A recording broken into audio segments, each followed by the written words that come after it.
live. Yeah, yeah, we going live. Hey, hey, we going live. Yeah, yeah, we going live. Yeah, yeah, we going. Yeah, yeah, we going. Yeah, yeah, yeah, we going live. From the 50-yard line, we going live. From the 50-yard line, we going live. From the 50-yard line. Hey. All right, topics. All right, so you told me about this one, and I'm split. Like I'm split on this because it's like at this point, why do we even have a Rooney Rule? But if you're just going to do away with the Rooney Rule and say, like, for those of you who don't understand what the Rooney Rule is, it's pretty much affirmative action for for professional. It ain't pretty much. That's what it is. Yeah, it's affirmative action for for professional leagues. And so it started off with the NFL. The owners of the Pittsburgh Steelers came up with this rule to give more opportunity to minority coaches so that they could get at least interviewed for some of these positions. And what we've seen from the Rooney Rule, other leagues adopted it, like the MLS. I don't think the NBA did. They didn't have to. I don't know if they really has a problem. One place, I don't see it as an issue like it was. It's an issue. It's an issue. It is ownership and upper executive. Yeah, but not the coaching level. Yeah, not at the coaching level, and then that's only recently even started to be not true, even in the last decade or so. Because it was for a while where it wasn't a lot of African American or just pretty much African American coaches, right? Even head coaches in the NBA, but that's really shifted in the last decade or so. Definitely. So that's definitely not a place where they don't get at least a shake. You know what I mean? That's not true. Yeah. Well, the unfortunate thing is that what we've seen from the NFL is that they are circumventing the rule by basically bringing in a minority candidate, interviewing them, and then going with the person that they really wanted. And so the rule isn't doing what it intended to do, because we're not seeing now y'all trying to bribe people. Right. Don't bribe nobody. Who wants to be the coach of a team that they had to get bribed to be it? I don't want that. At all. At all. And so we're seeing that Major League Soccer has amended their Rooney Rule. Yeah, because as it stands right now, 25% of their players are Black. Yeah. And only 7% of their assistant coaches and 10% of their head coaches are Black. Oh, wow. Yeah. Yeah. They're good from the Latina standpoint with coaches, because that's 30% of their league or more. So but yeah, it's the black coaches that they are making the rules. And so I'm going to read. It says the updated policy provides a specific definition of underrepresented groups. The definition includes Black or African American, Hispanic, Latinx, American Indian, Alaska Native, Asian, Hawaiian, Pacific Islander, Canadian Indigenous, Canadian First Nations, women, and members of the LGBTQ+ community. I love it.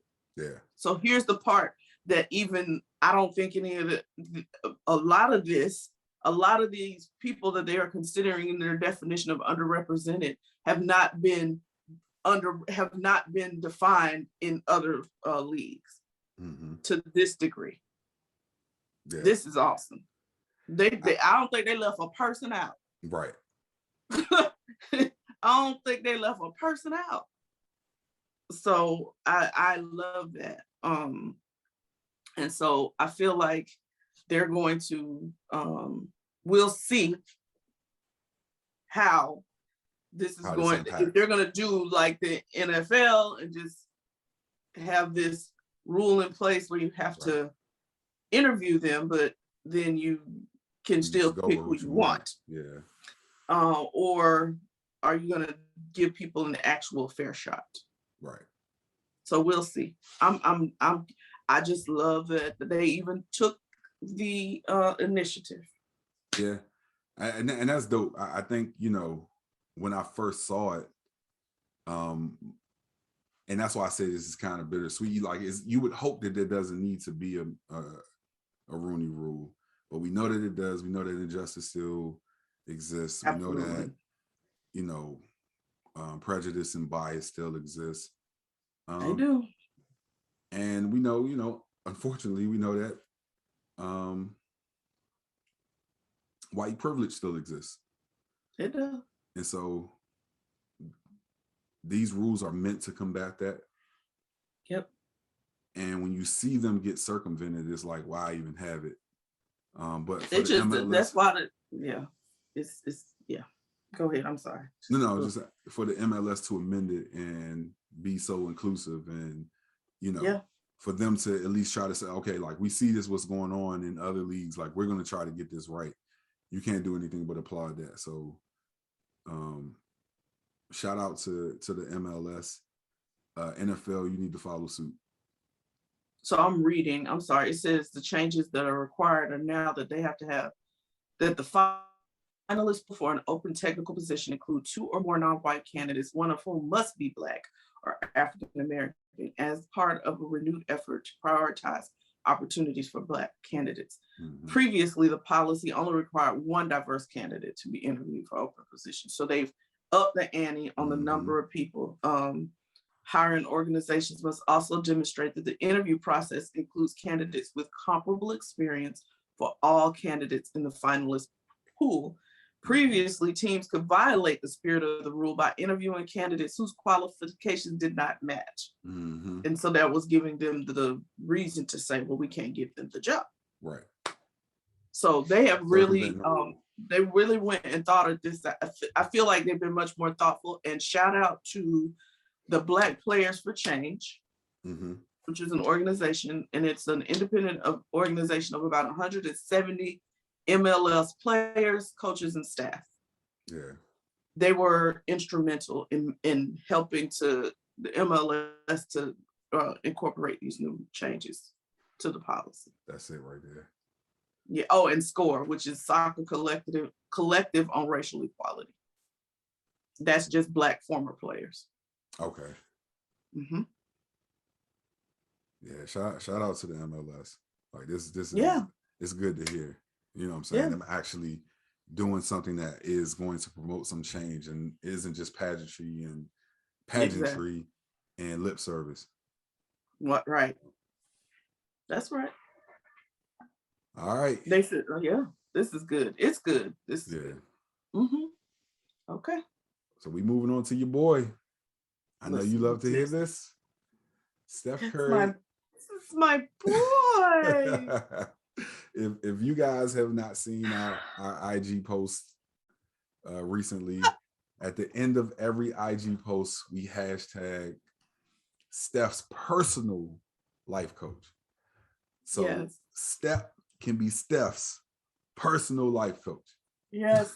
Yes. Come on, Steph. We need y'all to make that trend. I'm waiting, bro.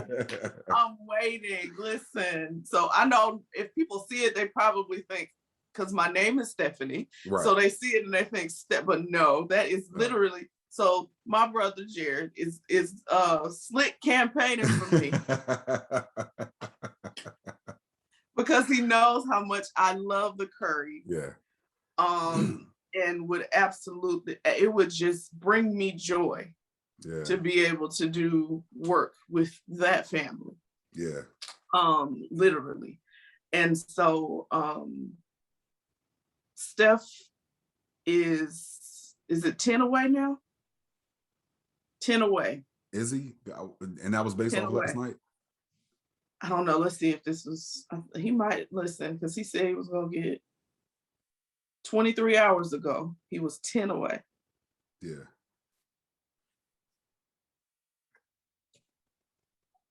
It says an update. He's 9 3-pointers away. Okay. Yeah. 9 3-pointers away from tying Ray Allen's all-time record for 3-pointers. 10 away. 10 from breaking it. Yeah. Yes. So you're right. So he went 6 for 17 on Wednesday. Okay.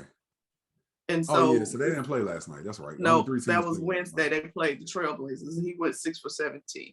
So they said Allen made 2,973 threes in his 1,300 game career.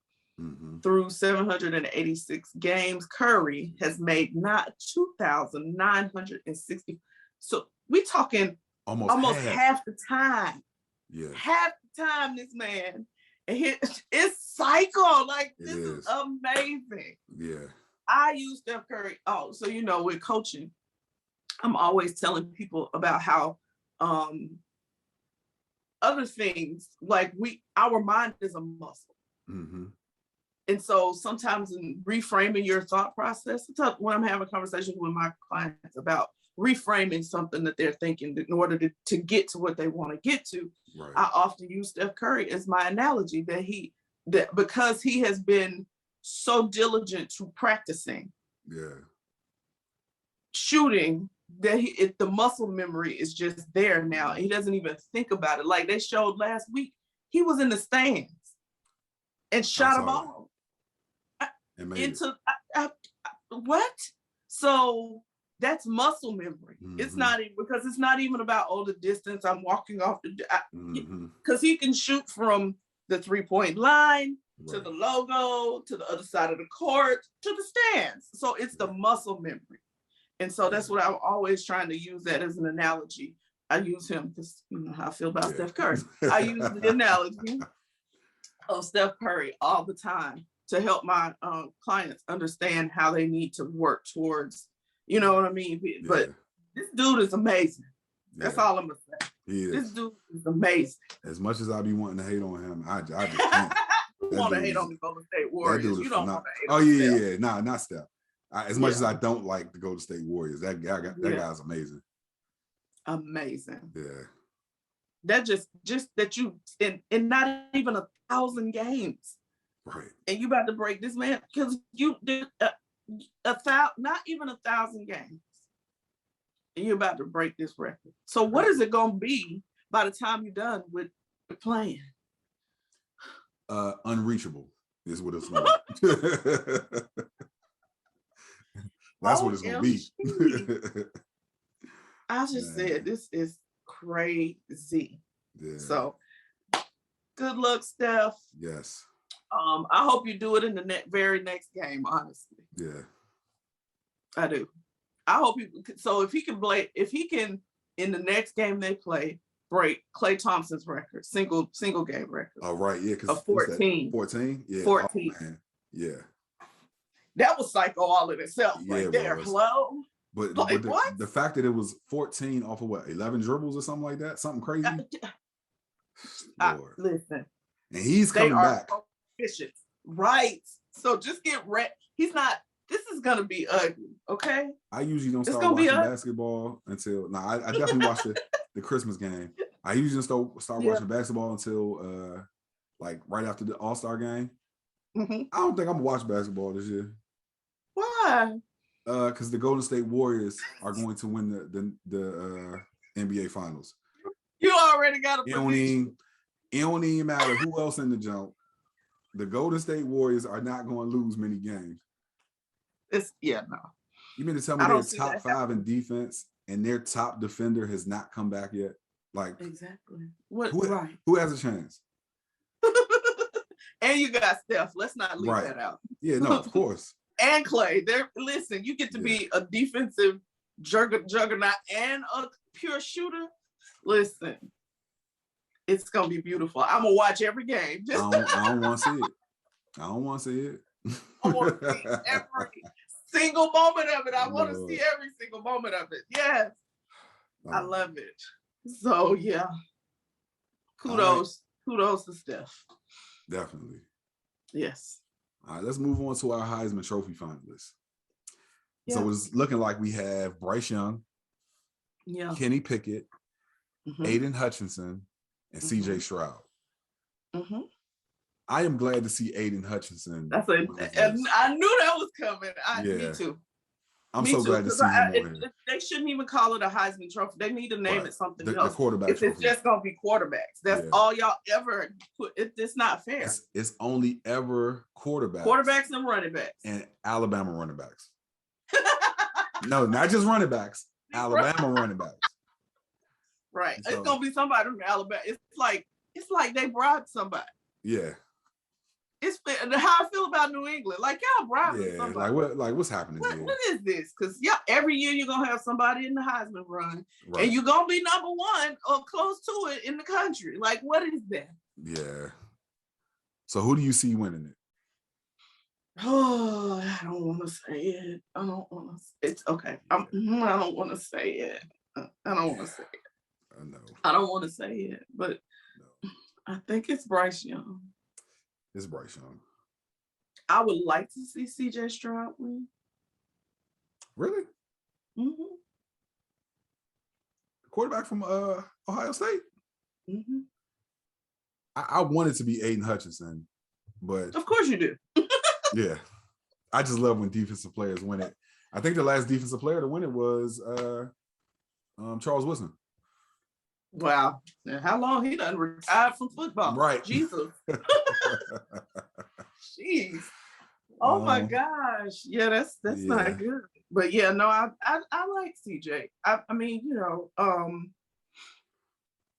I felt like the person that I felt like should have been in this finals wasn't in it. So who? I kind of don't have a Julius from Georgia. Did you see my face? I saw your face. It's okay, but I felt like he should have been in this. What human being Okay, I see your face. All right. Well, you know what? Okay, so I'm not saying that he shouldn't have been in it up until last week, but last week is what probably got him eliminated. Yeah. He got hurt. I mean, how is that his fault? You can't make the club in the tub. You know what? Wow. Yeah, but he definitely. But that's okay. He don't need no Heisman because he's finna go to the NFL and wreck shop, baby. True. So it's really okay. I'm gonna tell you what it'd be vindication if they end up winning the national championship, because it's the same thing that happened with Vince Young. You remember Matt Leinart won the? It was either Matt Leinart or Reggie Bush won the Heisman that year. And he was like, "Oh, y'all gave him the Heisman? Hold my beer." Yeah. No, I see this one. Yeah. I felt like Caleb Williams would have been in the running if it wasn't for the last couple weeks. Mm-hmm. But Bryce Young's gonna win it. And, right, he's gonna win, and I don't like it. Yeah, he's gonna win it. I don't like it. I don't either.